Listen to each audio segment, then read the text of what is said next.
嗱，首先咧有一個問咧，佢話應該點樣修觀想？咁呢個我諗都幾好啊！即係其實觀想只係一個工具嚟嘅啫，最重要係你自己即係如實睇到自己咧可以一齊搭埋嗰個你嗰個喺唔同嘅年齡、唔同嘅環境、唔同嘅背景啦，唔同嘅需要啦，佢嗰個止觀咧都有好多方法嘅，其實都係針對即係話我哋如果有煩惱嘅時候咧，你點樣去觀下呢一個煩惱，想下呢個煩惱，然後再諗下辦法，點樣去將呢個煩惱咧可以從正面啊或者負面啊，或者係有啲乜嘢嘅對治嘅方法咧咁樣。咁所以如果淨係問我話如何修觀想咁樣咧，就比較即係好空泛咁樣，因為佢係一個工具嚟嘅。咁但係總嘅嚟講咧，譬如我即係舉一個例子啦，譬如好似我哋隨便講啦嚇，譬如我想做一份工咁樣，我要去啱啱畢業啦，我去揾一份工咁樣。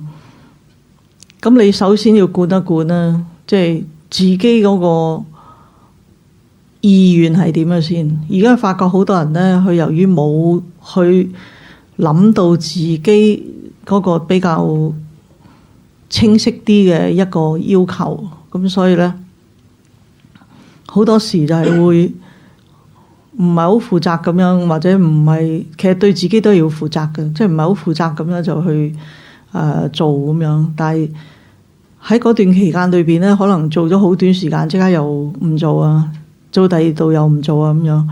其實我哋就收一收，就話我如果要去定咗做一樣嘢，我點解要去做咧？咁樣就算我做2個星期，我都係花咗一啲時間嘅。其實時間係咪真係咁唔值得我哋去關心咧？咁樣其實人生嘅生命裏邊嘅時間係咪真係好似送俾你唔使錢就可以亂掉咧？咁樣而家發覺我哋請啲人咧，就算好高級都係嚟返咗2個禮拜啦。你諗下，由我哋登報紙見工到佢嚟坐喺度，仲要係所有嘢交晒俾佢，咁佢然後先會好隨便講句話。我突然間好想我媽，所以我都唔做啦咁樣。即係呢啲叫做係對自己，其實首先唔係一定係對嗰個公司唔負責，對個公司固然唔負責啦，但係對自己咁樣去運用一個時間咧，都係非常唔負責嘅一個。咁其實責任咧就係做人本身咧，排隊排到做人咧，而你自己又係一個咁嘅社會咁嘅成長嘅時候咧，我諗首先係貫一貫自己嘅責任咯。即係每一個人一定要貫自己個責任，就係話喺我個崗位裏邊譬如我做人哋嘅師傅咁，我都成日都好慚愧我真係有冇咁嘅條件咧咁其實都會觀想下自己喺自己嗰個立場裏邊有冇喺自己嗰個境界裏邊咧，或者自己嘅職責裏邊咧係有盡咗責咧咁。其實觀想就唔係一個好空泛嘅。咁當然啦，如果我哋對嗰個生命上嘅觀想，我哋對個自己睇到，咁你可以觀一觀人生裏邊點解咁多喜怒哀樂，點解咁多嘅憂悲苦惱，點解咁多嘅執着。總嘅嚟講咧，就因為我執。個我執，呢個我執你唔好睇小佢，係比毒蛇咬親你仲勁嘅。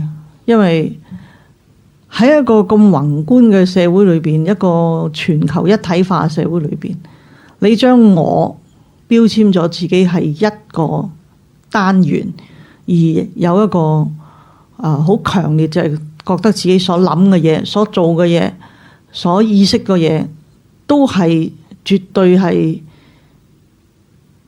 你自己講嘅嘢就係啱晒咁樣。咁如果你灌一灌嘅時候咧，你就自己感覺到即係話呢一種咁嘅情況，如果你喺屋企裏邊，你有呢種性格，你肯定同你所有周圍人都唔啱噶啦。如果你喺個公司裏邊，如果你喺一個團體裏邊，或者喺一個社會裏邊，你進而喺一個國家裏邊，喺個全球裏邊，你可以將呢個自我膨脹到咧，係會影響到好多人嘅生活，同埋影響到好多人嘅意識形態。咁我哋又灌下自己呢個自我。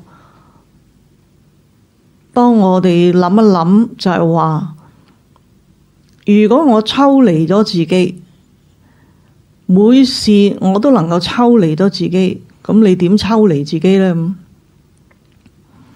我而家發覺咧，我有糖尿病啦。我每次人哋擺啲嘢喺我面前咧，我就一定灌上噶啦。我今日個 quota 有冇條件食咧？就算係好好食嘅嘢，好中意嘅嘢咧，我都一路訓練到咧，即係冇條件啊嘛。你自己好有責任噶嘛，你冇條件食，咁你只能夠望下。咁同埋有啲食咗唔啱嘅，咁你自己又要灌下自己有冇乜條件，有冇你對自己有冇乜責任係可以亂嚟咧、亂食咧、亂行咧、亂做咧？嗱，好簡單啊嘛，食嘢啫嘛。但係都係一個灌上咯，即係唔係話一見到就哇，直情俾嗰樣嘢已經全部控制晒你，好似發狂咁樣嚇，衝埋去食咗死咗先算啦咁樣。有好多人都係會喺嗰個自我裏邊咧，就係無法由小嘅食一啲嘢，或者到大嘅對一個人對一件事都係好狂嘅。點解咧？就係因為不斷膨脹個自我。自己諗自己有咩，總之自己嘅概念裏邊呢，其實我哋好多嘢一睇到嗰個問題，即刻作出反應嘅時候，100%就係以前第8式裏邊係潛藏咗一個概念，由呢個概念裏邊去決定今日你講嘢、你做嘢、你所有決定嘅嘢。咁你一知道呢一樣嘢嘅時候咧，你知道咧，其實真係好慘啊！往日嘅時間空間所發生嘅問題，由於嗰個概念係過去咗噶啦，但係我仍然停留喺嗰個概念裏邊，將嗰粒種子擺咗落個第8式裏邊。好啦，今日又睇起唔係呢個時間，唔係呢個空間發生另類嘅嘢，但係類同嘅嘢，你即時有個反應，馬上就將以前嗰個概念攞出嚟，交俾個第7式，個第8式咧即刻就遞俾嗰個第6式。第6式就眼啊、耳啊、鼻啊，即係你成個身體啊、成個內心裏邊個感情啊，哇，喜怒哀樂全部齊晒。咁係好似個動物咁啊，冇法子控制到自己。咁其實如果收止觀嘅人呢，就會時時會好小心自己。當每一樣嘢令到自己好煩惱嘅時候呢，你馬上即刻可以自他交換。如果你係對方，你點？當你一交換嘅時候呢，你就停一停啊！即係好似我睇啲朱古力好中意食，咁我都會有啲人啊唔知點解好得意喎！阿蘇仔話買咗大包，成包都係朱古力，唉，節儉啦，即係完全唔食得嘅，但係佢好靚啊，包禮物咁樣，唔知咪在座有邊個人啊？咁可能嗰啲咧，佢因為係糖尿病食嘅朱古力，咁佢睇見糖尿病食嘅朱古力正，師傅中意食朱古力，佢食唔到，可以買糖尿病嘅朱古力。其實即係如果我哋係有糖尿病嘅，而對朱古力係緊要過，咁你就算食嗰啲冇糖嘅朱古力，其實都係揾笨，因為甜到不得了。同埋非常難食嘅，咁難食嘅嘢咪盞我對朱古力唔好感，咁所以不如我有陣時會搞到自己有半日冇糖食，咁然後食半粒係朱古力，咁我仲可以享受到朱古力嗰種好處啊嘛。咁你買一大堆俾我睇完朱古力都驚咗嘅時候，咁啊連享受嗰啲啲都俾你剝對買，但係你好心嘅喎，所以好多嘢咧，如果我哋灌一灌自他交換嘅時候咧。我都係想諗下，如果呢一紮朱古力咧，佢買嚟俾佢自己食嘅，你交換，你制唔制咧？我睇死佢一包佢都唔食唔到嗰個人。買嘢俾佢鬧啊，唔係想鬧你啊，即係冇智慧咯。你點會買咁大包朱古力俾個師傅咧？係嘛？嗰包嘢喺房啊，你攞走睇下，搵搣啲俾佢哋。吓，所以話嗰個生活上嗰個只管咧，即係我哋嗰個觀想咧，其實就係第一要將自己馬上個我咧係放棄咗先，因為對方嘅動作、行為、語言所做出嘅嘢影響到你。咁如果你唔將自己擴大，包咗對方落你個心裏邊咧，你馬上即時就有一個對立喺度咯。而呢個對立裏邊咧，就一定係要將我就係我，你就你而家令到我有邊一方面唔妥咧咁樣。咁其實咁樣做法咧，就係話對自己冇好處，對對方冇好處，對件事件就冇咩好處，又解決唔到咩問題。咁但係咧，好多人因為咧冇收到呢個觀想嘅時候咧，就會俾自己冇晒空間，俾自己喺做嘢嘅時候咧，會有一個好大嘅一個障礙。咁佢個煩惱咧，係由佢開始決定個自我嗰個境界嘅時候咧，係不斷積嘅。如果一路積到70、80歲啦，60、70歲嗰啲咧，哇，好難搞啊嗰時，因為嗰個自我已經膨脹到，所以如果嗰啲即係60歲嗰啲啦嚇，即係最好係40歲之前能夠時時收到個指管咧，可以控制，特別係年輕人咧。如果能夠可以好細個已經訓練到自己咧，係永遠抽離咗自己睇嗰件事，同埋好客觀地咧去觀察，就唔好喺自己嘅利益裏邊，或者自己中意唔中意啊，或者自己好多習氣裏邊咧去決定一樣嘢嘅時候咧，其實即係話對人對事，某時對一個人或者對一件事咧，我哋最好咧就係能夠知道，其實如果講得抽象啲話，人同人都有佛性啦，大家好似覺得係好抽象。但係其實如果我話，其實人同人最大嘅共通點就係呼吸咯。如果大家冇咗呼吸嘅，一切都係死㗎啦。既然我哋有相同嗰樣嘢，就係其實我哋走唔甩個呼吸，即係話走唔甩死亡。走唔甩死亡嘅時候，我哋就灌一灌。如果我下一分鐘就死啊，你而家使乜咁緊張啊？如果你都知道自己就嚟死啦，你唔會話咁在乎啊？咁你時時都覺得死咪好消極㗎嘛？唔係，個覺得死係工具嘅啫，唔係你嘅性格嚟㗎。即係如果當你面對死亡嘅時候，你都可以去觀想過嘅時候，咁你有乜嘢令到你煩惱咧？即係死你都諗過啦，咁你仲有咩值得你咁唔開心咧？所以啲祖師咧，佢話個死字最好貼喺呢度啦，咁樣咁啊。不過咧就係唔係真係貼喺度，人哋睇你唔好睇噶嘛。咁啊貼喺你個心裏邊咧，咁就係即係每晚其實都可以諗下，如果我真係四肢都不能動，淨係得翻個腦，慣咗咁樣啦，而個腦咧係好清淨，與人無怨無尤，做事又問心無愧。所謂問心無愧咧，就真真正正問心無愧，唔係話自己問心無愧，有好多嘢都有愧於心。咁但係就懺悔啦。咁同埋自己都諗下自己，當然我哋係修淨土宗嘅，就有種慣性咧，就你一係念觀音菩薩，一係念阿彌陀佛。咁你睇到一個好大嘅光，或者我哋時時點解要做個公園呢？就話俾大家睇下一啲空間，好大嘅空間啊，好多無情嘅物，好美麗地喺個世界上咁樣。咁我可以呢，我哋諗一啲好宏觀嘅嘢，就對於當前嗰啲咁迫切啊、咁即係咁煩惱嘅嘢咧，你可以咧將佢放下下，咁就習慣啦。即係你都死啦，就咗幾啖氣，你仲咁煩做咩咧？咁樣咧，如果諗慣咗咧，即係有一個幫助，呢個係一個好大嘅工具。我哋而家就以為自己好長命，仲可以同人哋可以你死我亡，仲可以鬥一大餐餐。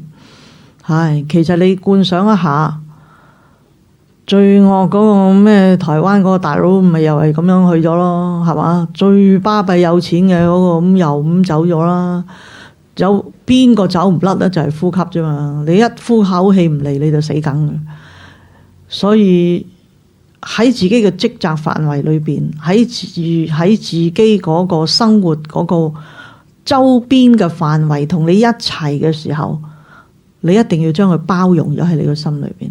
如果你包容唔到俾你嘅心咧，你就冇空間去同佢接觸嘅時候咧，有一個觀想嗰個機會。咁你個煩惱咧，你同佢一齊一定係有個因緣嘅，而呢個因緣我哋係查唔到嘅，查唔出嘅。不過總之大家喺度就一定有個因緣噶啦。你要珍惜呢個因緣啦，定係要摧毀呢個因緣啦，定係平常心去面對咧？你隨便你揀嘅。如果我哋係平常心去嘅話咧，你又唔需要特別對人好熱情，又唔需要特別對人哋好冷漠，又唔需要特別中意人，又唔需要特別唔中意人。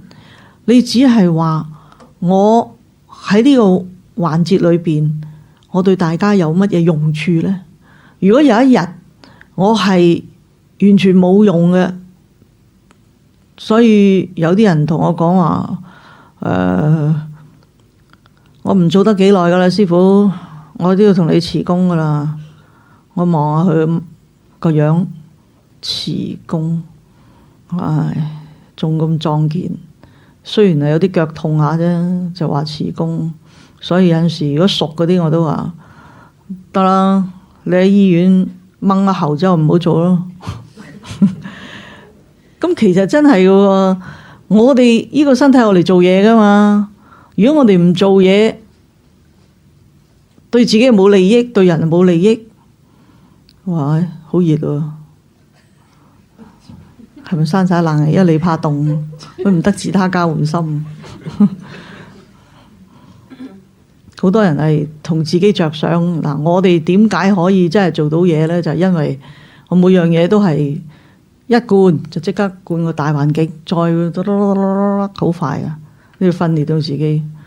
咁熱啊，點會閂晒冷氣咧？咁佢怕凍啊嘛，好多人都怕凍。咁所以其實而家如果你去到個地方度，你都要帶件冷衫啦，咁都係收觀賞啦，係嘛？好似佢咁嬲住先，嚇驚凍親。所以都要自己知道自己嗰個立場係點樣。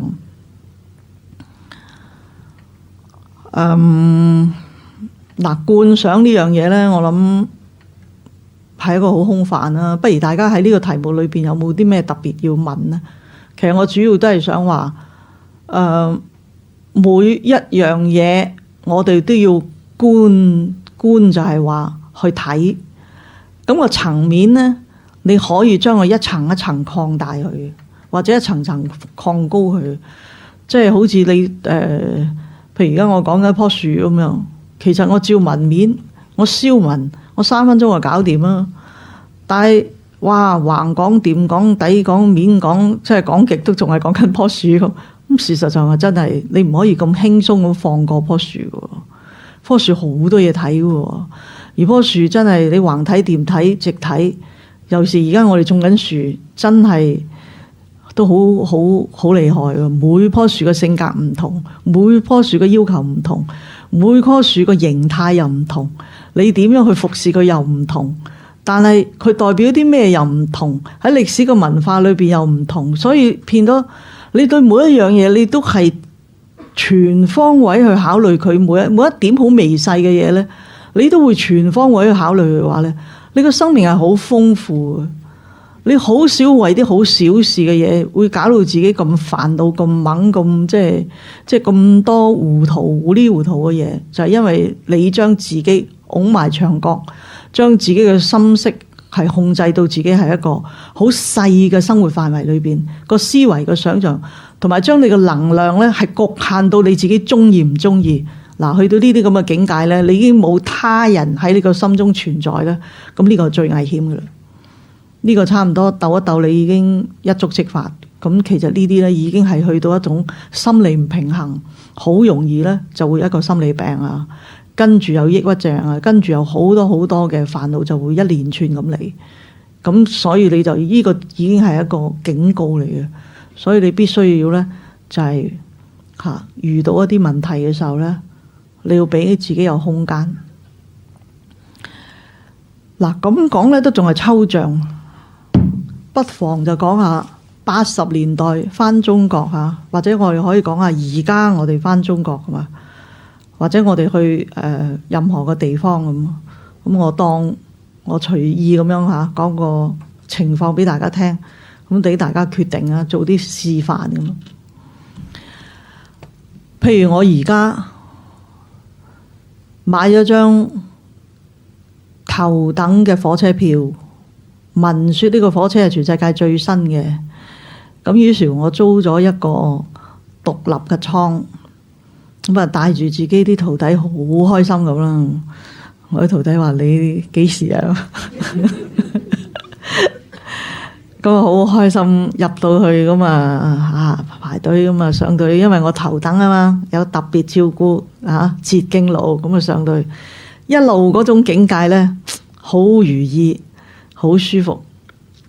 咁啊，自己當然啦，揀咗自己去旅行嘅地方，咁啊，梗係好開心啦。仲要坐到個新火車，咁啊，又有特別通道，咁啊，上到去嘅時候，嗰個車務員咧就帶到去你，一打開間房，哇！啲床又乾淨，空氣又靚，啲冷氣又舒服，啱啱坐喺度，嗱，執好啲嘢。有30幾個鐘頭坐，我睇下乜安排啊？點樣去過一個好舒服嘅火車旅遊先咁？淨係執好晒嘢，大家最咩嘅時候咧？突然之間有另外一班人衝咗上嚟，一打開道門，喂！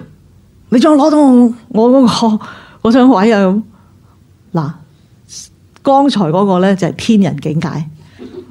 天人境界，哇，好舒服啊！突然之間見到個阿修羅走埋嚟問你，喂，咁啊嗱，如果對方真係咁樣嘅時候咧，幾乎想入嚟揦你，係咪掉出去想打你身？因為對方亦都係買咗頭等咁威水，大家。但係你諗一諗，喂，你而家去旅行啊嗱，唔係同佢鬥啊，睇定啲先，睇下佢想點先。咁對方話：呢間房係我㗎嘛，你盲啊！你盲，有啲人係咁，我而家好中意咁噶嘛，冇所謂啊。咁如果你自己平時唔係好有修養嘅咧，你肯定啊咩啊咁落嚟。其實啲無謂嘅嘢咧，同而家世界打仗都差唔多嘅啫，真係。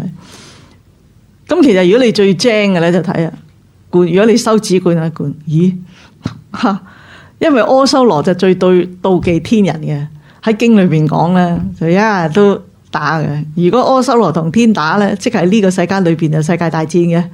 就喺人間裏邊咧，其實喺天上裏邊喺度打緊嘅啦。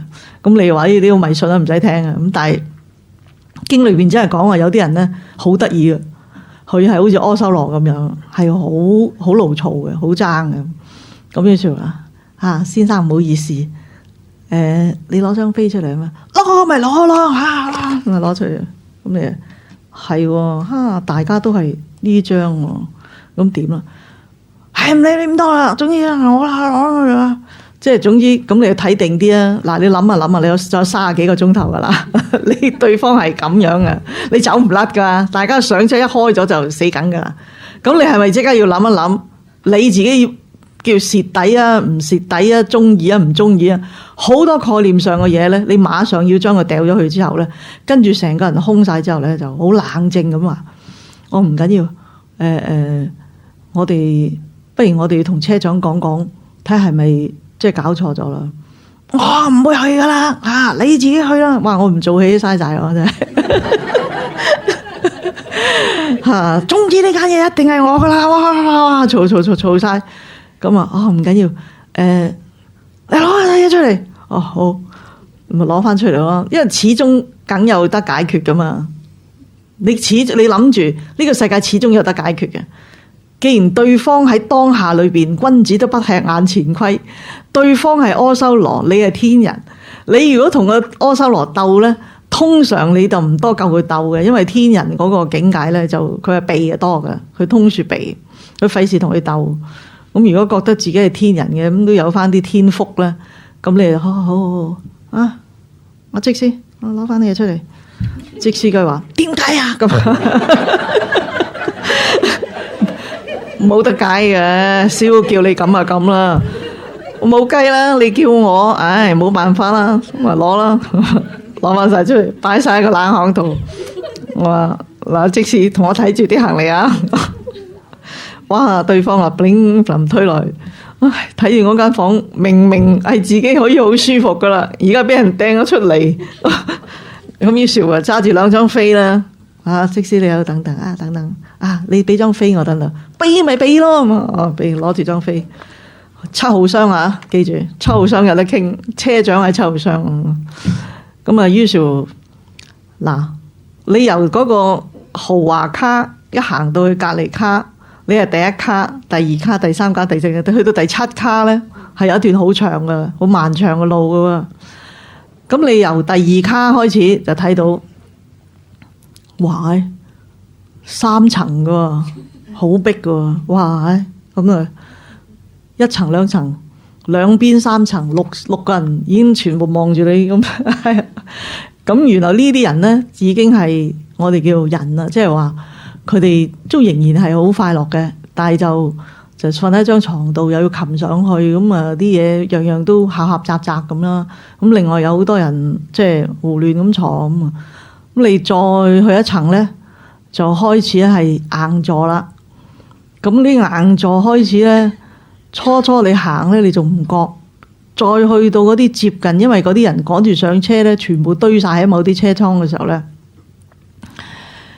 哇！嗰種恐怖法咧，你就覺得真係咩叫做地獄餓鬼畜生咧？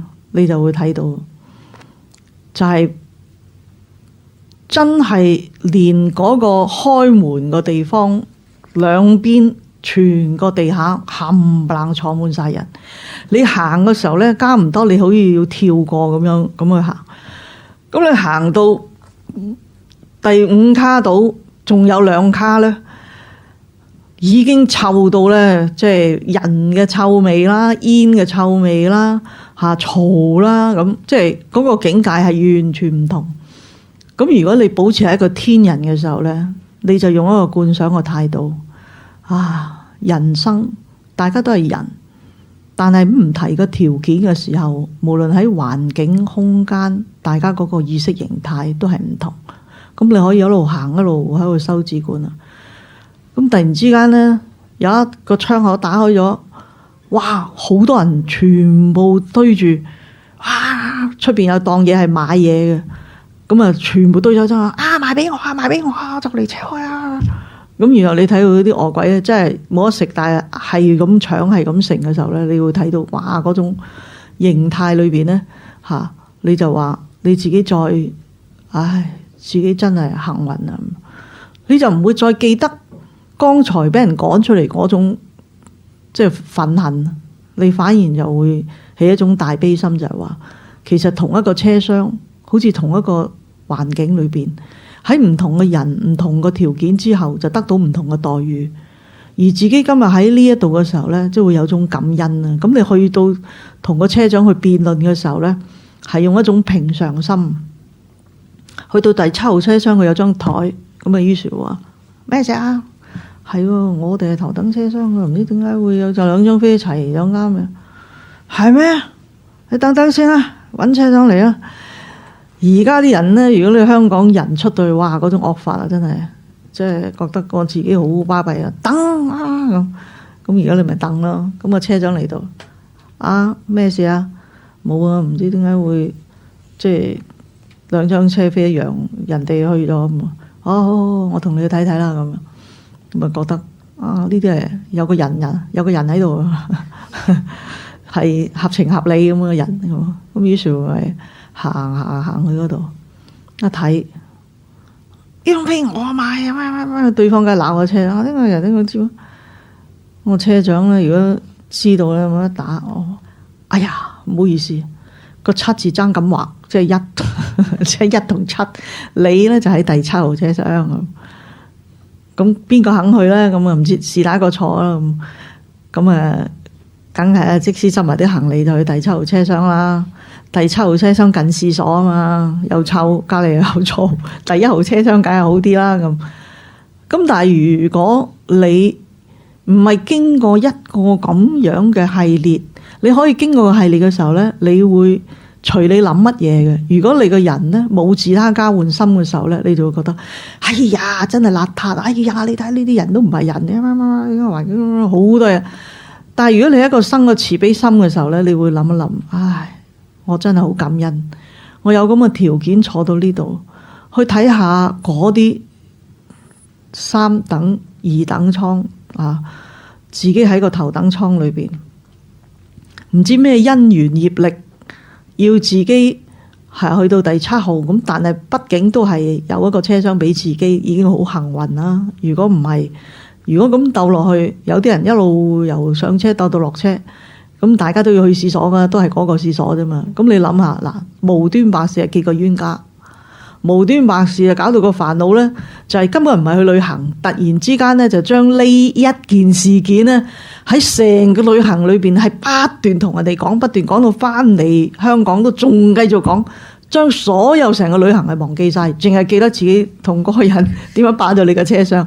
喂，好多呢啲人噶，好多噶，佢完全唔知自己去做乜嘢嘅，就好似一個人你學佛咁樣，你學佛去聽經或者你去一個道場裏邊，通常我哋以咁多人嚟講咧，好難話俾你十全十美好滿意嘅。但係你個焦點就係去聽經，你個焦點係學道，焦點係自己唔夠料去修行，要揾啲料嚟修。如果係咁嘅時候咧，你必須要真係自己要不斷去反省自己嗰個責任，自己嗰個環境，自己嗰個呼吸仲有幾多，你要評審下自己個年齡，自己個身體，自己嗰個環境，你好多嘢係你需要去關注嘅時候咧，你都會作出一啲最好嘅決定，將自己擺喺最好嘅決定，係將人哋點樣去體諒到對方會作出啲咁嘅形態嘅時候咧，其實你係可以睇到對方係一個點樣嘅佢性格嘅人。咁你唔係佢嘅性格，咁你何必同佢一樣咁樣嚟到去對峙咧？咁樣咁你可能你個旅程咧就會係好快樂，你可以搞到自己唔快樂，你可以搞到自己好快樂，你可能成為一生嘅整個仇人，無端白事整個仇人。但係你可能即係對方行過嗰陣時候，先生舒服啊，你嗰度冇所謂噶，唔使冇咩面噶，你最緊要面皮厚就得噶啦，有乜所謂啊？可能嗰個人話咁你話一樣，即係平常心。總之就係話，永遠係保持翻自己一個咩心境咧，而呢個心境唔好俾人哋去干擾到你。嗱，能夠收到咁咧，已經好唔簡單。但係我哋由朝到晚，其實都六道輪迴一次噶啦。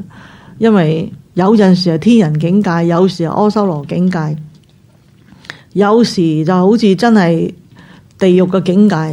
唉，你睇下，本來派米係好開心嘅，但係大家咁搶嘅時候，就真係好似真係，即係其實我話講餓鬼就唔係形容嗰樣嘢，而係話嗰種心態係人形，但係個心態裏邊咧係有一種咁樣嘅要求嘅時候，都因為將自己嘅我擺得太重，於是乎咧對決定問題嘅時候咧係永遠都唔知道，其實除咗你之外，仲有一個空間。你如果呢個空間唔包埋落你嘅心度，而呢個空間裏邊仲有對方嘅，如果你唔將佢包埋落你度嘅時候咧，你係局限咗自己嘅時候咧，你就令到周圍嘅大環境咧係同你係一個對立嘅。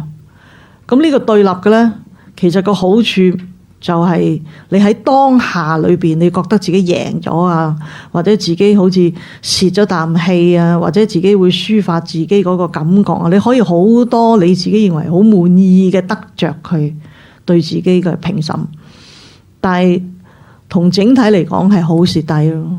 山水有相逢，六道輪迴，大家都走唔甩。總之你結咗咁多，所以話未成佛道就先結人緣。逢係同你見面有姻緣嘅人，就一定有個緣分，你就唔好輕輕放過，唔好用你嘅脾氣，唔好用你嘅角度，唔好用你嘅見解。每一個人都有佢個福，每一個人都有佢個位置。問題就係話我哋叫做方便啊，咩叫方便呢？咁樣一個明白到一個大嘅真實道理嘅時候呢，你覺得自己明白呢，但係你冇啲方便嘅手法呢，你係好難成事嘅。咁方便係咩意思呢？就係話喺唔破壞嗰件事件嘅大原則之下，你咬實咗你要做乜嘢嘅時候呢，嗰樣嘢係你嘅重點嘅。你發咗願，個願力，我哋唔係用業力去決定嘅，係用願力去決定啊。兩個就好緊要。但係往往呢，當我哋發咗願去做一樣嘢嘅時候呢，我哋就俾個業力呢，其實牽到自己嗰樣嘢係唔成嘅。點解呢？因為你臨時用好多業力嚟決定嗰件事點樣安排呢，咁就出咗好多枝末噶啦。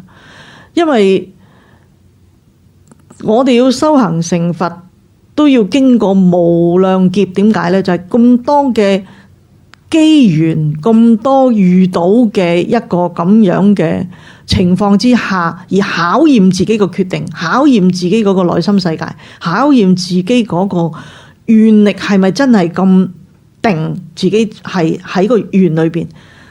唔好講我哋呢啲咁嘅薄地凡夫，就算舍利弗，以佛陀嚟講，十大弟子佢係排第一，係智慧第一嘅。佛陀成日鬧啊，佢話喂，你哋呢啲咁嘅小乘人一定要修大乘法嘅。嗱，理由係咩呢？因為小乘行人呢，佢就明白咗個空間，知道喺個虛空裏邊呢，就將個空作為自己一個整體嘅一個內心世界。但係問題佢唔喐啊，佢喺個空裏邊呢，係拗咗咁樣。佛陀就話空其實係有一樣嘢可以令到呢一切萬物唔妨礙佢生長。嗱，呢個就係一個大悲心。咁如果我哋理解到空嗰個正面嘅解釋，唔係理解到負面嘅解釋。如果我哋落咗一個空而定咗自己好似嚿冰咁唔喐咁樣呢，就算係嚿冰都可以去雪住你啲餸啦，睇佢唔好發毛啊，所以都係有用。所以你就記住係用。我究竟呢個用處係乜嘢？就唔係嗰個相啦。咁咧睇相用呢三樣嘢咧，喺個用同個相咧，我哋通常咧就會睇個用，就要將個相 cut 咗出嚟。咁你喺個願力裏邊嚟睇個願，就會將個業力 cut 咗出嚟。咁你一路咁 cut 晒嗰啲荊棘瓦礫咧，你個願咧就會得到成。你要經好多無數嘅經驗去考驗到自己，你就會有一個咁樣嘅決定。咁呢個好明確，即係譬如我諗我哋同阿溫生一齊搞個公園，我諗你都係收咗一次行咁樣。你睇到好多問題係撞埋埲牆度唔會成噶，好多嘢大家可以喺度拗。但係因為我哋一個出家人係用個願力去做嘢，我哋係唔係一個普通人能夠睇到佢嗰個包含面去到邊個角度。咁變咗呢，喺決定問題嘅時候呢，你同一個唔同嘅位置去決定嘅時候呢，嗰個決策係完全唔同。當然我如果以個商人嚟講，我梗係要為我老闆嘅利益啊，好多成。但係我係一個佛教徒，我梗係要為佛陀嘅利益啦。佛陀係我老闆啊嘛，係嘛？咁老闆嘅角度點睇，我一定要睇住個老闆點睇噶嘛。我唔能夠用我角度去睇嘢噶嘛。咁我譬如啫，即係我自己都係佛啦，將來咁所以話當你決定嘅時候咧，最緊要係都要企喺一個崗位裏邊。但係如果收到可以咩咧？又可以係老闆嘅意願，又可以係佛陀嘅意願嘅話咧，作為一個佛教徒咧，就係要能夠可以訓練到自己有呢種咁嘅能量啦。就係當我決定一樣嘢咧，既可以利益老闆，亦都可以利益眾生嚇。你同時又不違背佛陀嘅決定，又令到自己喺嗰個能量裏邊能夠發揮到更加。唔好去俾自己定咗個，我係得咁多嘅啫，冇人係得咁多嘅，每一個人都係可以無窮無盡嘅，因為個願力係可以令到你發揮嘅時候有好多智慧咧，都係由個願力而生。而呢個願力裏邊咧，你一定要有個悲心喺裏邊，冇理由一個願力咧，唔係講話我哋一個願力咧就係話啊，我希望自己點樣，我希望自己點，呢啲唔係願力啊，呢啲係慾望。即係慾望同願係兩件事，願係以大眾嘅利益而為準而去決定問題，呢個係願嚇。咁你喺出個願力嘅時候，就好多習氣嘅業力咧，就挺你決定嘅時候咧，去迷糊咗你。挺你喺決定嘅時候咧，有陣時會自己對自己嘅利益啊，對願力啊，咁好難啊！在家人有陣時咧。就算出家人啊，都未必可以收得咁好嚇，呢個係好難嘅。如果在家人咧，就首先係講到自己利益先啦，首先係講到自己周圍嗰啲有用嘅利益先啦。但係如果在家人能夠收到咧，就係話平衡，又利己又利人。咁我諗呢個就係一個首先你。如果我哋共同喺一個地球一個空間生活，而冇周圍嘅人包含到你嘅心裏邊值得你去關懷嘅咧，你都要檢討下自己嗰種行為咧，係你做人嘅責任。作為一個香港人喺一個咁嘅條件裏邊咧，你必須係要不斷去反省自己企嘅崗位，同埋你自己應負嘅責任，同埋。你唔係一個同個空去死咗唔喐嘅嘢，你係一嚿有用嘅，同個空可以匯合而去用到嘅時候咧，你就要將自己嘅用喺邊度。咁有陣時你會話啊，點解特別Ivy Lam 啊，師傅以前我得閒坐喺度同你傾偈，可以傾好耐都得。咁而家你好似好巴閉咁啊！嗌約你出嚟約幾年都約唔到啦。今次呢位主角就係呢個 Ivy Lam，就係話要約我。咁我諗下，真係以前同你一傾幾個鐘頭，嗰種境界你會時時有咩？咁係咪我而家高貴咗？唔係高貴咗，而家反而就唔夠高貴。點解呢？我評審自己嘅身體，自己所做嘢，同埋我要去處理嘅問題，我一定要自己俾自己咧識得點去安排。但係當時咁，你當時冇咁多嘢做，同埋當時亦都係嗰個空間裏邊咧，你嘅出現咧係訓練到我口才噶嘛，咁我都有利益噶嘛，係咪啊？即係我同你傾偈咁啊，可以咁啊，你有啲咩問題，我可以答你，咁大家可以訓練到咁。但喺而家嘅時候咧，我除咗星期六講經之外咧，我其實我好多時咧，我都係我覺得自己得返好少時間，咁所以咧，但係我咧就仲有好多願力未做，咁於是我就平衡，好似個朱力糖咁樣，我要平衡我喺今日嘅 quota，我仲有冇 quota 食佢咧咁樣，咁所以有陣時我啲好中意嘅朋友咧約我去傾偈咧，我都會評審一下，當你係朱古力咁。好難食啊嚇，冇計。咁所以話，如果真係要傾咧，不如即係大家一齊傾一傾啦，即係好過單獨同你一個人傾啊，係咪？咁啊利益多啲人啊。咁所以總嘅嚟講咧，有個人問觀想咧，我諗觀想一樣嘢咧，大致上交代咗就係話，你每一樣嘢有空間，你每一樣嘢有包容。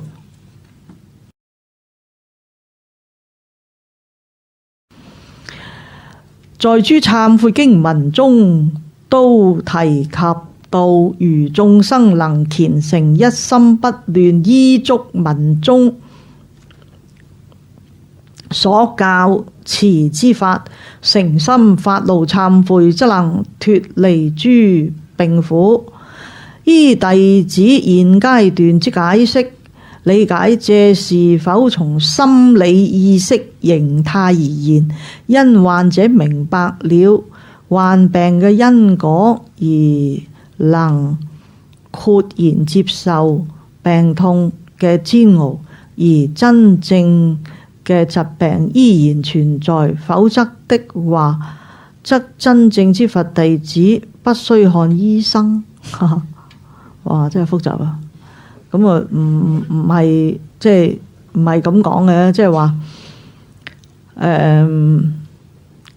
我哋有講話色身歸於長住，性命就歸於龍天，即係話我哋而家懺悔呢，喺經文裏邊講懺悔呢，就係話我哋唔好去即係叫做咩好啦嚇，叫做落井下石，即係你已經病啦，仲要掟啲石落去，咁就令你輕鬆一下，脫離一下喺嗰個病苦嘅其中裏邊呢，我哋唔好將自己個病呢去怨自己、怨人、怨天、怨地、怨而家嗰啲賽有農藥，怨個社會，其實係個共業噶嘛。係共同一個業力裏邊呢，係事實上而家個人裏邊嗰個貪欲心係重，食嘅嘢根本係多好多出嚟係倒嘅，但係大家都要好多，咁於是做嘅人咪多咯，咁佢因果循環嘅。咁因為要做多啦，就唔係你個天時地利人去應該邊個時候食咩，邊個時候種乜嘢，唔係借天嘅力啦，係借人嘅力啦，借人嘅力啦，又要溫莎，就要剩，又要落農藥，又要剩，好多嘢搞到啲嘢咪梗係咁，你係一個因果循環，咁所以就冇得怨嘅。因為你生到喺呢個時間，共同喺呢種環境長大，就一定有個原因噶啦。咁要共同接受呢種共業呢係必然嘅。不過你自己改變唔到個大環境嘅時候，你將自己嘅內心世界裏邊呢，就知道啊，真係自己到呢個環境裏邊呢，自己深深懺悔，咁係令到個心理呢係得到平衡，又唔會話對好個環境咧有個極端嘅厭惡啊，周圍嘅事情，咁呢個咧就係一個好重要嘅作用。咁但係至於睇醫生咧，就係你個身體咧就係交俾個醫生噶嘛，咁啊同你懺悔就冇關嘅，即係懺悔咧就令你個心理上咧係一個修行，同個身體同個心靈咧係最大唔同，就係話。呢個萬般皆不去，唯有業隨身，就係話我哋所有金銀財寶、兄弟姊妹、一切家庭，你最愛最中意呢，每個人都係孤舟上路，冇一個人會陪你嘅。你話以前嗰啲陪葬嗰啲呢，其實都係各有各孤舟上路啊，所以明知自己孤身上路呢，就一定要裝備自己。裝備自己就修行自己，修行自己到自己臨走嘅時候呢，習慣咗平靜呢，遇到咩問題呢？因為好多修行人呢，修得好好都好啦，到嬲尾呢，佢瞓喺張床度，本來都念佛念得好好嘅，但係佢有啲盲點啊，可能佢最憎人就鬥佢隻腳趾尾嘅。啱啱個護士走嚟救佢腳趾尾，佢即刻起個憎恨心。我都見到好多有啲咁嘅情況。有陣時啱啱就有啲真係冤家路窄，就真係報仇咁報，就令到成個心散晒嘅，亂晒嘅，困一困跟住亂晒嘅。咁嘅時候，你個痛苦咧，同埋有啲人咧，因為自己成日對一個人，自己或者中意一個人，或者同一個人相處，或者咩咧。個內心裏邊呢，習慣咗唔好標籤，真係唔好有一個要求對方一定要咁對你。如果一有呢個心嘅時候呢，你自己就係超越唔到自己嗰個心靈。咁呢啲呢，就係執着，就係痴戀。咁所以我哋懺悔咧，就將自己嘅貪啦、嗔恨心啦、痴痴迷迷嘅心啦，係希望咧佢放下，然後自己咧知道呢啲嘢咧，其實都係過往生一種業嘅因緣，今生了咗就算啦。喺今生裏邊咧，既然已經存在咧，就唔好放大佢，咁啊令到自己喺清清靜靜。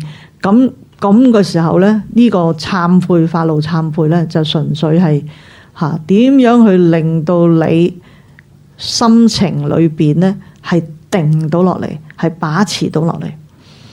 咁至於你呢個身體裏邊咧，事實上好多病係非常之複雜嘅。咁你個病裏邊咧，如果以而家嗰個醫學咁昌明嘅話咧，就應該係交俾醫生去處理，咁啊兩件事嚟嘅。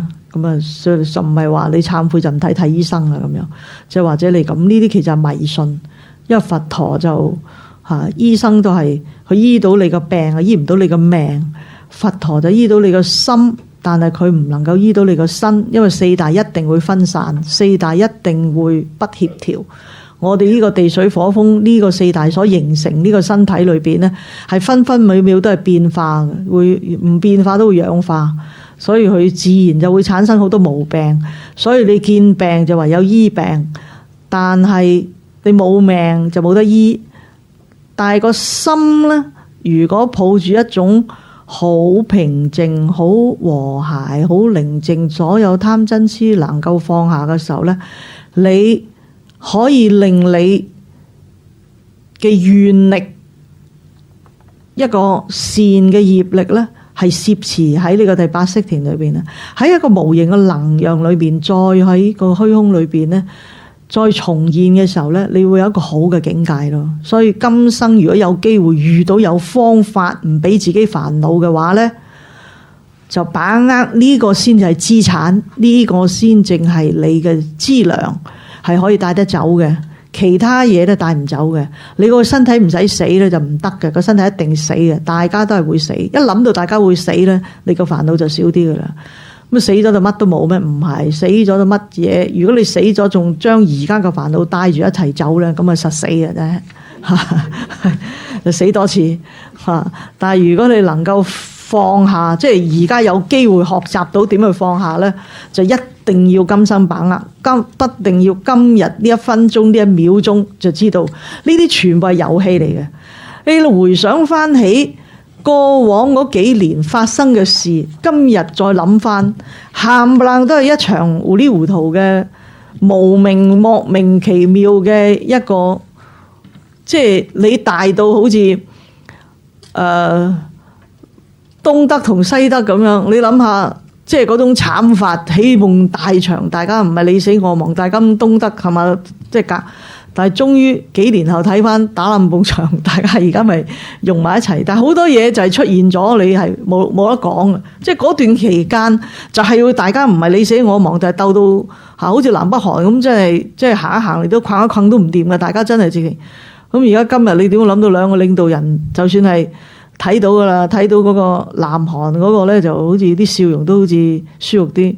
北韓嗰個真係被逼㗎啦，係真係即係成個環境都死梗㗎啦！你再唔即係一條出路就和平嘅啫咁，你睇到佢都係黑喺塊面咁樣，即係握手都好勉強咁樣。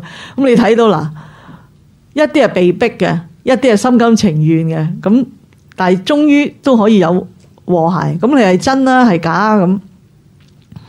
總之有理冇理就全世界都要快啲俾啲原油佢先啦，係嘛？而家即係咪都燃眉之急啦？所以其實共產黨，我哋睇到中央，你睇到文化大革命嘅時候，喂，你逼住你一定要冇得翻轉頭嘅，唔通真係會翻轉頭？冇得翻轉頭噶啦！呢個世界唔會重現嘅呢樣嘢，根本呢一班領導人就係受害人。你諗下點會要個受害人會再整翻咧？叫你大家嘆咧，佢自己都唔想嘆啦。你將啲唔係問題嘅嘢而模擬到有完問題，又不斷將佢嚟到去無限上綱，嚟到去令到大家覺得好緊張、好煩惱咁。其實真係冇智慧咯。如果係覺得係有嘅，都冇智慧。因為我哋呢啲坦白講啊，喺70幾年嘅時候，全世界都叫我哋走噶啦。又叻仔又後生又係宗教徒，你呢啲喺共產黨你唔死梗啊！你快走啦咩食？有兩樣嘢揀啫嘛，你一係走一係唔走，咁唔走你係點咧？咁樣唔走我咪入中國咯，佢俾我入咪入咯，入去我咪睇咯，我睇咪同佢一齊去見咯。根本你如實睇到成個環境係唔會翻轉頭嘅時候，你點會咁恐懼啫？你恐懼係多餘噶嘛？你點解將個多餘嘅影子裏邊係模擬到嗰啲煩？有啲人係無端白事模擬好多煩惱，佢自己係好啦，佢唔制，佢要大家一齊要搞到大家都咁煩惱，咁然後佢先，但係為咗乜嘢咧？佢自己都唔係好清楚啊！其實佢自己都唔係好清楚。佢唔係，所以我哋菩提心係咩啊？係叫如實知自心啊！係如實地知道你而家自己喺呢個咁嘅環境裏邊應該企乜嘢嘅位置。我哋而家去幫中國，幫我哋幫你幫乜嘢啊？人哋唔幫你就好啦。你憑咩？我20年前啊，我已經定咗講咗啊。你幫中國，你有條件咩？而家你精嘅就表態，即係你精嘅，所以嗰陣時候係好奇怪啊！我全部都睇好，即係中國本身嗰種壯大，根本我哋而家唔急起直追啊，企位都冇啊！所以咪嗱間起個自憐啦，翻嚟。如果唔係你邊有排隊啊？人哋全中國咁多靚嘢開放，咁你香港噏咁拆個天星碼頭又炒又喊又殺，整緊個爛屋，即係哇！即係緬甸大把嗰啲真係多到，咁你冇條件假文化拗咩啫？根本你咪正面做翻啲好威水嘅嘢咯，即係你要正面擺喺個社會裏邊，你真係要做啲真係令到你自己香港人。喺中國裏邊，你入到局先算啦。你係一個咁嘅城市，你話咩經濟排第一，咩 kick 嗰啲係，其實全部都係唔能夠如實睇到個真正後邊嘅力量係嚟自一個共同係要求要有一個咁嘅空間要出現，而並唔係你呢個空間有咩特別嘅條件，又係因為你有特別嘅條件。所以喺咁嘅因緣之下咧，我哋唔會特別標籤自己點樣或者點樣。喺呢個因緣裏邊咧，凡係見到正面嘅嘢，一個佛教徒就去做；見到啲負面嘅嘢，通常我哋冇能力去理咧，就最好不如將啲精力咧係擺放喺嗰個正面裏邊。就好似我哋呢啲有病嘅人咧，見到食嘢嘅時候，永遠都觀想下自己有冇 quota， 如果冇嘅話呢，自己就會好適當自己點去擺位，令到整個生命都係覺得好好嚇。我寄望大家即係能夠有一個咁嘅機會呢，係重新真係睇睇自己。今後我待人接物，我處事，我用一個乜嘢嘅心態呢？咁樣。如果你能夠將自己一個平常心，一個好自然嘅心，無論發生天下乜嘢大事都好，自己都係用一個一加數字你就死梗噶啦，即係死嘅，一定死嘅，即係人人都死嘅。如果你用到死咁你去睇嘢嘅時候，你就唔會咁緊張。咁啊唔係話想大家死，不過大家一定會死。係嘛？死緊噶嘛，冇話唔死噶嘛。不過問題死得好死唔好死咧咁樣。所以釋迦佛有一個叫善逝咧，死得好啊，即係善逝都係幾好名。10個讚歎佛陀，其中有一個叫善逝啊。我初初諗點解我講好死咁樣？問一啲人，法師點解啊？善逝啊嘛，我好死咯，死得好咯，又識死都係好有功夫，有都唔係咁容易識死嘅嚇。好啦，有冇漏咗邊個有題目我冇答㗎？冇啦，有冇？冇啊！大家仲有冇問題呢？我都希望大家發表下你哋嘅意見啊，因為我都好慚愧，都講唔到啲乜嘢，因為你哋啲問題都唔係話好刁鑽，都冇咩刺激。發揮唔到我啲潛能，所以佛陀咧點解要有啲古佛再來咧？我講笑咋，我唔係話你哋唔係古佛啊。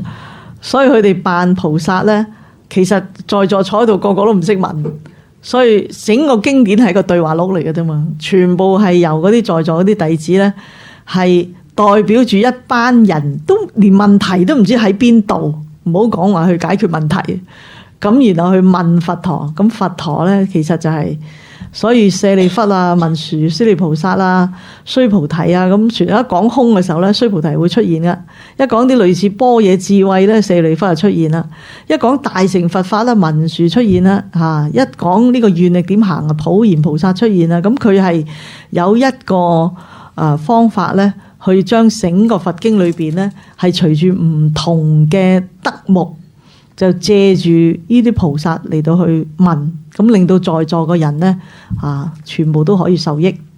咁所以大家問嘢咧都係好大功德噶當你哋係古佛再來。有咩問？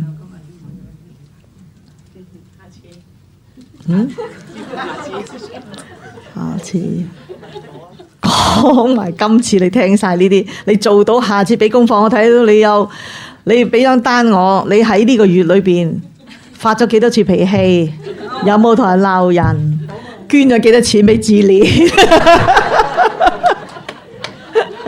講笑呀！如果唔係就即係冇乜所謂嘅，因緣遇會時，有人有問題啦，咁咪即係講咯。但係就夾硬講啊，真係唔係幾好嘅，即係。